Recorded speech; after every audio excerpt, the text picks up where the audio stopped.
नेपाल विश्व मानचित्रमा एउटा सानो देश भए पनि यहाँको भौगोलिक बनावट, हावापानी र प्राकृतिक स्वरूपमा निकै विविधता पाइन्छ।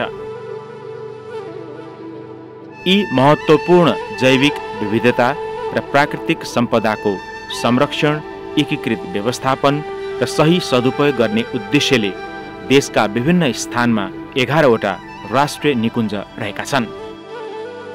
यिनै राष्ट्रिय निकुञ्ज मध्येको एक हो लामटाङ राष्ट्रिय निकुञ्ज। 1710 वर्ग किलोमिटर क्षेत्र ओगटेको लामटाङ राष्ट्रिय निकुञ्ज राजधानी काठमाडौँबाट नजिक र सडकले जोडिएको भए पनि दुर्गम स्थानमा पर्दछ। पदयात्री पर्यटकहरूका लागि निकै लोकप्रिय मानिने लामटाङ राष्ट्रिय निकुञ्ज जैविक विविधताले भरिपूर्ण छ। विश्वमै दुर्लभ मानिएको रेड पाण्डा यसै निकुञ्जको पहिचानको रूपमा रहेको छ। त्यति मात्र नभई हिउँ चितुवा, मृग, चितुवा, हिमाली भालु, थार, घोरल, डाँफे, मुनाल जस्ता वन्यजन्तु तथा चराचुरुङ्गीले यस निकुञ्जको सुन्दरतालाई जीवन्त बनाएका छन्। गोसाईकुण्ड, भैरवकुण्ड, सूर्यकुण्ड जस्ता महत्त्वपूर्ण धार्मिक क्षेत्र यहाँ रहेका छन्। खास गरी विश्व वन्यजन्तु कोष WWF नेपालले लामटाङ राष्ट्रिय निकुञ्जको समग्र संरक्षणमा विगत 10 वर्षदेखि सहकार्य गर्दै आएको छ। यस आयोजना मार्फत WWF नेपालले लामटाङ राष्ट्रिय निकुञ्जको संरक्षणको लागि सघाउ पुर्याउँदै आएको छ। यो आयोजनाको मुख्य फोकस भनेको चाहिँ वन तथा अन्य प्राकृतिक स्रोतहरूको व्यवस्थापन गर्नु, वन्यजन्तु तथा पारिस्थितिक प्रणालीहरूको संरक्षण गर्नु, जलवायु परिवर्तनका प्रभावहरूलाई न्यूनीकरण गर्नु र अनुकूलित वातावरणको सिर्जना गर्नु तथा स्वच्छ जल सम्पदाको विकास गर्नु रहेका छन् भने रामसार क्षेत्रमा सूचीकृत भएको गोसाईकुण्ड ताल जुन सांस्कृतिक हिसाबले, जैव विविधताको हिसाबले पनि अत्यन्त महत्त्वपूर्ण छ, त्यसको संरक्षणको लागि र त्यसको उचित व्यवस्थापनको लागि पनि आयोजनाले सहयोग गरेको छ। यस अवधिमा निकुञ्जमा रहेका जैविक विविधताको संरक्षण, तिनको दिगो उपयोग र मध्यवर्ती क्षेत्रका स्थानीय समुदायको आर्थिक अवस्थामा सुधार आएको छ। यहाँका स्थानीय जनताहरूको लागि चाहिँ आय अर्जनका कार्यक्रमहरू र तिनीहरूको लागि संरक्षणमा सहभागिता गराउनको लागि वैकल्पिक ऊर्जा सम्बन्धी कार्यक्रमहरू, जलवायु परिवर्तन सम्बन्धीका कार्यक्रमहरू, ग्रिनरी बनाउनको लागि वृक्षारोपणका कार्यक्रमहरू पनि हामीले स्थानीय जनताहरूमा मध्यवर्ती क्षेत्रमा सुरु गरेका छौँ। विश्व वन्यजन्तु कोष नेपालले 2063 सालमा पवित्र हिमालय भूपरिधि कार्यक्रम अन्तर्गत लामटाङ राष्ट्रिय निकुञ्ज तथा मध्यवर्ती क्षेत्र सहयोग आयोजना लागू गरी संरक्षणमा नयाँ आयाम थपिएको छ। हामीले चाहिँ मूलतः उहाँहरूको चाहिँ क्षमता अभिवृद्धि गर्ने हो र संरक्षणलाई मुद्दाहरूलाई कसरी ओझेलमा पर्न नदिने, कसरी अगाडि ल्याउने मूलतः उद्देश्यहरू चाहिँ संरक्षण गर्नु र त्यसले चाहिँ मान्छेको जीवनस्तर उकास्नमा, पारिस्थितिक प्रणालीहरूमा सुधार आओस्, त्यो नै मूल त त्यही नै हो। यो रसुवाको पहिरे बेसी हो। यहाँका स्थानीय जनताको दैनिकी अहिले यति सहज भएको छ कि उनीहरू आफ्नो कहाली लाग्दो विगत सम्झिन पनि चाहँदैनन्। हरेक बिहान 7-8 घण्टा लगाएर जङ्गलबाट दाउरा ल्याएर खाना पकाउनु पर्ने झन्झट अहिले छैन। आयोजनाले दाउराको विकल्पको रूपमा खाना पकाउनका लागि बायोग्यास प्लान्ट जडान गर्न सहयोग गरेपछि स्थानीयहरूको जीवनयापन सहज भएको छ। खाना दाउरामा पकाइन्थ्यो, कति दुःख हुन्थ्यो, धुवा हुन्थ्यो होइन, कति गाह्रो हुन्थ्यो, आँखालाई असर गर्थ्यो। अहिले त यो बायोग्यास बनेदेखि त यति सजिलो छैन। हालसम्म आयोजनाले 520 घरधुरीमा बायोग्यास प्लान्ट निर्माण गर्न सहयोग गरेको छ। यसै गरी सुधारिएको चुलोको सहयोगले स्थानीय समुदायले थोरै दाउराबाट खाना पकाउन पाएका छन्। यसबाट एकातिर दाउराको खपत वात्तै घटेको छ भने अर्कोतर्फ धुवाँ कम हुने, भाडा पनि सफा रहने र दाउरा सङ्कलनमा लाग्ने समय बचत हुँदा दाउरा जो गर्न लाग्ने समयको सदुपयोग गरी उनीहरूले आय आर्जन समेत बढाएका छन्। पहिले चाहिँ टाढा वनमा जानु पर्थ्यो, अहिले चाहिँ यति जानु पर्दैन। अरू काम पनि पाउँछ, बच्चाहरू पढाउने, कहिले खेती काम गर्ने। आयोजनाको सहयोगमा हालसम्म 5081 घरधुरीले सुधारिएको चुलो तथा 876 घरधुरीले सौर्य ऊर्जा प्रयोग गरिरहेका छन्। यति मात्र होइन, वनजङ्गल माथिको परनिर्भरता यो 10 वर्षको अवधिमा कसरी कम भइरहेको छ भन्ने कुरा सामुदायिक ग्यास डिपोहरूबाट पनि पुष्टि हुन्छ।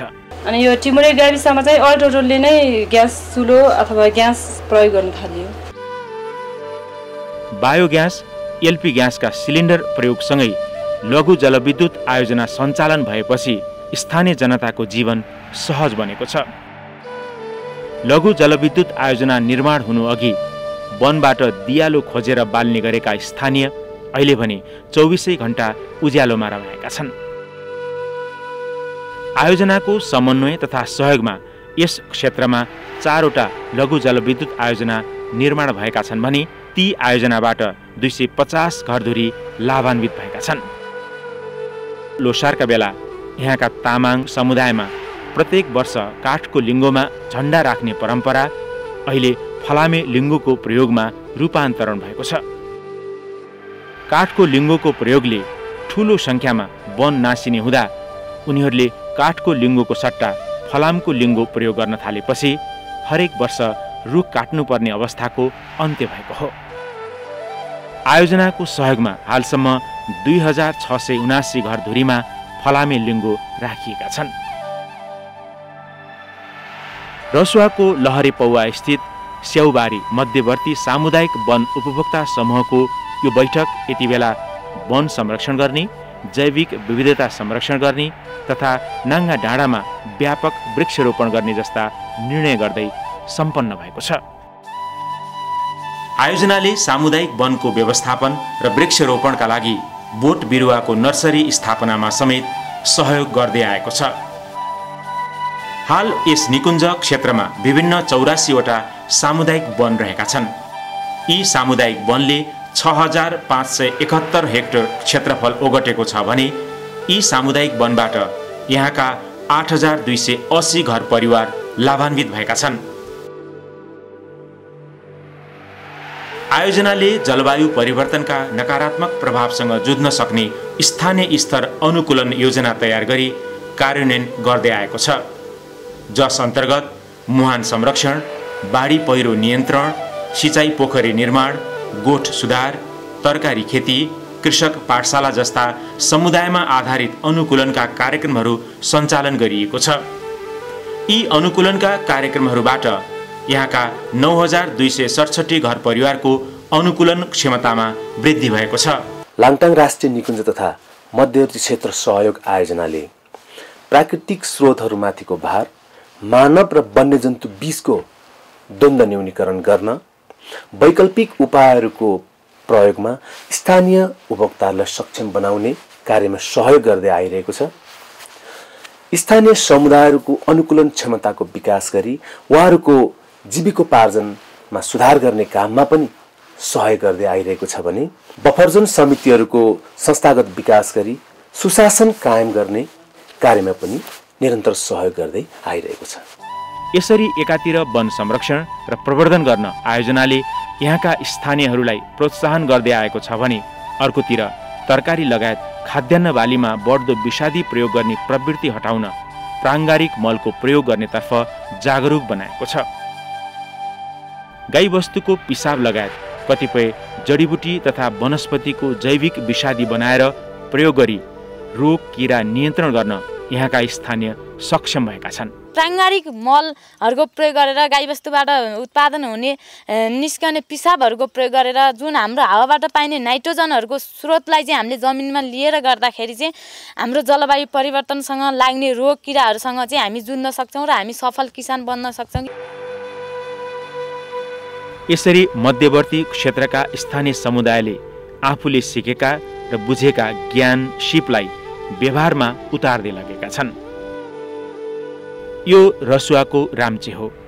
यहाँका स्थानीयलाई खानेपानीको जोहो गर्न दिनौं घण्टौं हिँड्नुपर्ने बाध्यता थियो। आयोजनाले क्षतिग्रस्त अवस्थाको पानीको मूल संरक्षण गर्न सहयोग गरेपछि स्थानीयका दुःखका दिन सकिएका छन्। यो मूल संरक्षण भएपछि यहाँ पानीको उपलब्धता बढेको छ। यसबाट 50 घरधुरी लाभान्वित भएका छन्। यो अहिले हामीले गरेको खानेपानी मुहान संरक्षणबाट चाहिँ यहाँको करिब अहिले तत्कालको लागि 50 घरधुरीको मान्छेहरूलाई चाहिँ खानेपानीमा शुद्धता पनि प्राप्त भएको छ, खानेपानीको लागि सहज भएको छ। त्यसले गर्दाखेरि यो खानेपानी मुहान संरक्षण कार्यक्रम हाम्रो लागि अति नै आवश्यक र प्रभावकारी छ। यसैगरी गाईबस्तुको मलमूत्र खेर जान नपाओस् भनेर आयोजनाले गोठ सुधार गर्न सहयोग गरेको छ। हालसम्म आयोजनाको सहयोगमा 308 वटा गोठ सुधार गरिएको छ। यसैगरी रसुवाकै धैबुङमा यो पोखरी निर्माण भएको छ। आयोजनाको सहयोगमा निर्माण भएको यस पोखरीमा त्यसै खेर जाने पानी सङ्कलन गरी सिँचाइको बन्दोबस्त मिलाइएको छ। विगतमा मुस्किलले खान पुग्ने तरकारी एवं खाद्यान्न उत्पादन गर्ने यहाँका किसान अहिले तरकारी बिक्री गरी मनग्गै आम्दानी गर्न सक्षम भएका छन्। हाल यहाँका 35 घर परिवारले यस पोखरीबाट सिँचाइ सुविधा लिइरहेका छन्। आयोजनाको सहयोगमा हालसम्म 73 वटा पानीका मुहान संरक्षण गरिएको छ भने 77 वटा पोखरी निर्माण गरिएको छ। आयोजनाले स्थानीय आय आर्जन बढाउन सिँचाइको लागि पनि सहयोग उपलब्ध गराएको छ। यो बेले गौडा सिँचाइ आयोजना हो।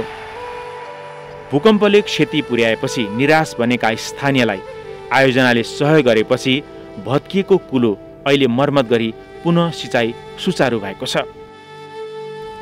5 किलोमिटर लम्बाइको यो कुलोबाट करिब 63 हेक्टर क्षेत्रफलमा सिँचाइ हुँदै आएको छ। राष्ट्रिय निकुञ्ज तथा यो सहआयोजन डब्ल्युएफले चाहिँ भूकम्प पश्चात तत्काल रूपमा यो कुलो चाहिँ मर्मत समार नगरिदिएको भए हामी चाहिँ ठुलो यो भोकमरीको समस्यामा हामी पर्ने थियौँ।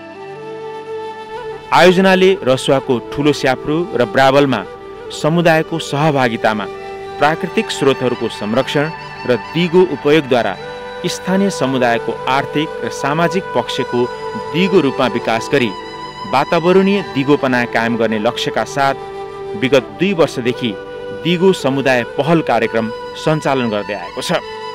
आयोजनाले संरक्षण र जीविकोपार्जनलाई एकीकृत रूपमा अगाडि बढाएको छ। यस अन्तर्गत पानीको बहुउपयोग गरी घट्ट सिँचाइ र खानेपानी सञ्चालन गरिएको छ, जसले गर्दा सर्वसाधारणको जीवनमा निकै सहजता ल्याएको छ। जनसमुदायले चाहिँ कोष खरा गरेर चाहिँ भोलि बिग्रेको खण्डमा के गरेको खण्डमा चाहिँ त्यसको मर्मसर्मतको लागि त्यसरी उठाइरहेको छ। आयोजनाले स्थानीयलाई स्वरोजगार र आत्मनिर्भर बनाउन कृषि, बचत तथा ऋण सहकारी संस्था स्थापना गर्न सहयोग गरेपछि स्थानीय उपभोक्ताहरू अहिले आत्मनिर्भर बन्दै गएका छन्। यसैगरी यहाँ स्थानीय उपभोक्ताले उत्पादन गरेका कृषि उपज सङ्कलन गरी बिक्री गर्न सङ्कलन केन्द्र समेत स्थापना गरिएको छ। आयोजनाले हरित व्यवसाय प्रवर्धन मार्फत स्थानीयको आय आर्जन बढाउन र उनीहरूलाई स्वरोजगार बनाउने उद्देश्यले लहरे पौवाको स्याउबारीमा धरसिङ्ग्रे प्रशोधन केन्द्र स्थापना गर्न सघाउ पुर्याएपछि केही वर्ष अघिसम्म वनमा त्यसै खेर जाने जडीबुटी तथा बहुमूल्य वनस्पति प्रशोधन गरी तेल उत्पादन गर्न स्थानीयवासी सफल भएका छन्। यस केन्द्रमा प्रत्यक्ष र अप्रत्यक्ष गरी 35 जनाले रोजगारी पाएका छन् भने प्रति किलो 3500 रुपैयाँमा तेल बिक्री गर्दै आएका छन्। यहाँको उपभोक्ताहरू कमसेकम केही हदसम्म चाहिँ आफ्नो आय आर्जनबाट माथि जीवन स्तरलाई माथि उकास्न सकिन्छ भन्ने हेतुले हामीले 2065-66 सालबाट हामीले सुरु गरेको घाँस र सोत्तरमा प्रयोग गर्ने वनस्पतिबाट बहुमूल्य तेल निकाल्न सकिन्छ भन्ने कल्पनासम्म नगरेका यहाँका स्थानीय बासिन्दाले अहिले आयोजनाको सहयोगमा प्रशोधन केन्द्र स्थापना भएपछि राम्रो फाइदा लिइरहेका छन्। स्थानीयले हालसम्म आयोजनाको सहयोगमा स्याउ, ओखर, कागती, किवी जातका करिब 31,000 भन्दा बढी बिरुवा रोपिसकेका छन्। लामटाङ राष्ट्रिय निकुञ्ज स्वदेशी र विदेशी पर्यटकहरूका लागि एक आकर्षक स्थल हो। नुवाकोट जिल्लाको यो ह्याङफेदीमा आयोजनाले होमस्टे सञ्चालन गर्न सहयोग गरेपछि यहाँका स्थानीयको आर्थिक तथा सामाजिक पक्षमा परिवर्तन भएको छ। तर भूकम्पको कारण बस्ती नै उजाड भएपछि भने होमस्टे सञ्चालन गरेर मनग्गे आम्दानी गर्दै आएका स्थानीयवासीको रोजगारी गुम्यो। होमस्टेलाई आम्दानीको मुख्य स्रोत बनाएका स्थानीय समुदायले भूकम्पले क्षति पुर्याएको होमस्टेलाई पुरानै अवस्थामा फर्काउन सक्षम भएका छन्। एउटा होमस्टे बराबर मासिक 10 देखि 15,000 रुपियाँ चाहिँ फाइदा भएको छ। लामटाङ राष्ट्रिय निकुञ्ज पदयात्राका लागि समेत निकै प्रख्यात छ। तर भूकम्पले अधिकांश पदमार्ग भत्किएपछि हरित पुनर्निर्माण कार्यक्रम अन्तर्गत लामटाङ र गोसाइकुण्ड जाने पैदल मार्ग लगायत अन्य गोरेटो बाटोको मर्मत सम्भार गरी आवागमन सुचारू गरिएको छ। पर्यटकहरूका लागि ठाउँ ठाउँमा सूचना बोर्ड समेत राखिएका छन्। हालसम्म आयोजनाको सहयोगमा 124 किलोमिटर गोरेटो बाटो पुनर्निर्माण गरिएको छ। यसबाट भूकम्पपछि ठप्प भएको यहाँको पर्यटन व्यवसाय हाल पुनः सञ्चालनमा आएको छ। 2072 को विनाशकारी भूकम्पले यो क्षेत्र निकै नै प्रभावित बन्यो। तत्पश्चात आयोजनाले त्यहाँको पारिस्थितिक प्रणालीहरूको पुनर्स्थापनाको लागि र त्यहाँको पर्यावरणको पुनर्स्थापनाको लागि चाहिँ उल्लेखनीय कार्यहरू गर्यो, जसले गर्दाखेरि अहिले अवस्था नर्मलाइज भइसकेको छ। यस आयोजनाले गरेका महत्त्वपूर्ण सहयोग मध्येको एक हो पूर्वाधार विकास। लामटाङ राष्ट्रिय निकुञ्जको मध्यवर्ती क्षेत्रका विभिन्न स्थानमा सामुदायिक 18 वटा भवन निर्माण गरिएका छन्। यी भवनमा मध्यवर्ती क्षेत्र उपभोक्ता समिति, सामुदायिक वन उपभोक्ता समिति लगायत अन्य विभिन्न समूहहरूलाई कार्यालय सञ्चालन, बैठक आयोजना गर्ने जस्ता कार्य गर्न अत्यन्तै सहज भएको छ। हामी 68 सम्म चाहिँ झोलामै अवस्थित हाम्रो 68-69 सम्म। अहिले भन्नुपर्दाखेरि त धेरै नै डेभलप भएको हो। यसमा आकाश र जमिनको फरक छ भन्ने मलाई लाग्छ। लामटाङ राष्ट्रिय निकुञ्जमा पाइने दुर्लभ वन्यजन्तु रेड पाण्डाको संरक्षणमा समेत आयोजनाले विशेष जोड दिँदै आएको छ।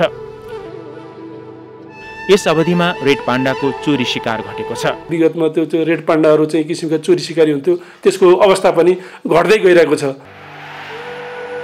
लामटाङ राष्ट्रिय निकुञ्जलाई रेड पाण्डा शून्य चोरी शिकार क्षेत्र बनाउने उद्देश्यले रेड पाण्डा पाइने स्थानहरूलाई स्थानीय समुदायको मागको आधारमा लामटाङ राष्ट्रिय निकुञ्जले रेड पाण्डा जोन घोषणा गरी कार्यान्वयन गर्ने तयारी गर्दैछ।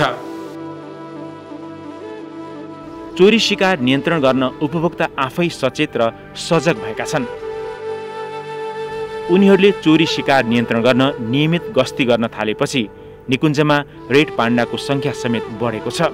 पहिला चाहिँ गस्ती पनि यति धेरै हुँदैन थियो, त्यही भएर सिगरेटहरू पनि लास्टै आउँथ्यो। यो नियमित गस्ती भएपछि चाहिँ रेड पाण्डा लगायत अन्य जनावरहरू पनि बढेको अवस्था महसुस भइरहेछ हामीलाई।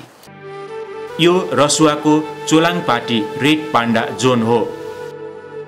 यहाँ चोरी शिकारी नियन्त्रण समूहले नियमित गस्ती गर्ने गर्दछ। एकातिर दुर्लभ वन्यजन्तुको संरक्षण भएको छ भने अर्कोतर्फ मानव वन्यजन्तुको द्वन्द्व न्यूनीकरणमा पनि यस अवधिमा उल्लेख्य प्रगति भएको छ। मानव वन्यजन्तु द्वन्द्व अन्त्यका लागि ढुङ्गे पर्खाल र तारबारको व्यवस्था गरिएको छ। आयोजनाले तारबार लगाउन सहयोग गरेपछि उनीहरूले वन्यजन्तुको भयबाट मुक्ति पाएका छन्। पहिला त 6 महिना खाना नपुग्थ्यो, बन्यालले सबै आलु खान्थ्यो, अनि यो तार लगाएर अलि सुरक्षा भयो। यसको दिगो उपयोगका लागि स्थानीय समुदायले मर्मत सम्भार कोष समेत खडा गरेका छन्। WWF को धेरै लामो समयदेखिको सहयात्रा छ हैन, नेपाल सरकारसँग चाहिँ कन्जर्भेसनमा। लाङटाङ नेसनल पार्क यो खास गरी सेक्रेड हिमाल ल्यान्डस्केप पनि हो। त्यो चाहिँ विशुद्ध रूपमा चाहिँ WWF को फन्डिङबाट चाहिँ यो बफर जोन, खास गरी चाहिँ बफर जोन यो मध्यवर्ती क्षेत्रमा चाहिँ सपोर्ट हुँदै आएको छ। खास गरी स्थानीय स्तरको चाहिँ जीविकोपार्जनमा, खास गरी आय आर्जनको विषयलाई लिएर सोलरका कुराहरू हैन, इम्प्रुभ स्टोभका कुरा लगायतका कुरामा चाहिँ हामीलाई लाग्छ अब WWF को सपोर्ट चाहिँ त्यो क्षेत्रमा चाहिँ राम्रै छ। यसरी विश्व वन्यजन्तु कोषले विगत 10 वर्षदेखि सञ्चालन गरेका कार्यक्रमहरूले संरक्षणप्रति उनीहरूको संवेदनशीलता मात्र बढाएको छैन, वन जङ्गल, वनस्पति, वन्यजन्तु संरक्षण गर्नुपर्छ भन्ने चेतनाको विकास पनि भएको छ।